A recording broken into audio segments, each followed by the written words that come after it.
but as he rowed towards Folly Bridge, he knew nothing had changed.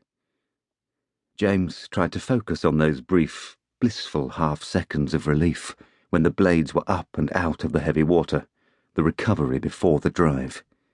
He tried to imagine the river's coolness, the balmy, soothing effect it would have on his burning skin. Each pull squeezed his lungs, his breaths coming as if they were the gasps of someone far away. But his heart was as loud as the engine of a motor car revving too fast. The boat scythed through the water, parting it silently, its bow lean and narrow. He knew that, viewed from the bank, the motion would look effortless. Team rowing, done well, always looked like that. Human beings turned into a single mighty machine, all their energies harnessed towards a single objective. If you had selected the right men, the strongest and the best, the water seemed powerless to resist. Single sculls rarely looked so pleasing. A man on his own could not generate the same momentum or sense of order. James was certain his own rowing looked especially inelegant. His ruined left shoulder made sure of that. Fated now to be forever weaker than his right, his left arm could not keep up. Perfect symmetry was out of reach. He pictured his boat zigzagging its way down the river, even though he had been told a dozen times that it did no such thing. He gulped for oxygen, looking up as he did so. Folly Bridge was just visible in the distance. Once there, he would have rowed himself along the icy stretch to Iffley Lock and back 3 times, a distance of 4.5 miles.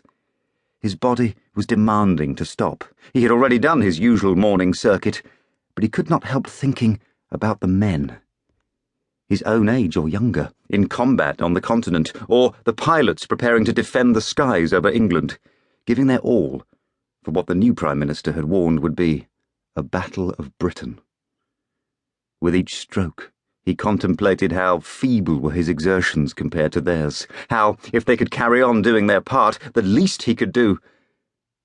But now the perennial shoulder pain suddenly sharpened, as if something had splintered.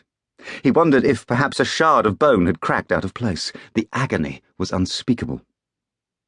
James firmed his jaw against the pain. In a bid to distract himself, he forced his mind to recall what he had heard on the wireless last night.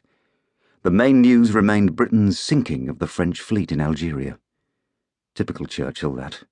Bold and brazen with it. Unlike that damn fool Chamberlain, Churchill understood there was no room for messing around, no time for niceties. Now that Paris had been conquered, France's ships would fall into German hands. Better they were destroyed altogether. Not that the French saw it that way. They were furious, the recriminations still rumbling on. His shoulder was sending shock waves of hurt through him now. He refused to listen. What had come next? The BBC generally tried to begin the broadcast with something positive to offset the bad news that was to follow. What pill was the discussion of the sinking of the French fleet meant to sweeten last night? The agony tugged at his nerves, but he refused to succumb. That was it. The Channel Islands. Sark had surrendered to the Nazis 2 days after Alderney. The Channel Islands were now entirely under German rule. The idea was shocking. He had never been there, but he had grown up on the English south coast, knowing that Jersey was just a ferry ride away. The people there spoke English. In just the last few weeks, the swastika had been raised over Norway, France, Belgium, Holland, and now a little corner of Britain. Hitler was getting closer. James shipped the oars to let the boat drift on the unruffled water, and let out what he thought was a gasp of relief. It was only when a flock of coots scattered wildly that he realized the sound he had made was a scream.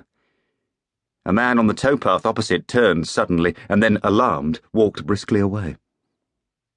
James took himself to the bank, as close to the boathouse as he could manage, then hauled himself out onto dry land and braced for the most demanding moment in his morning routine. Bending low, he tugged at the loop of cord on the bow of the boat to bring the scull out of the water and onto his good shoulder.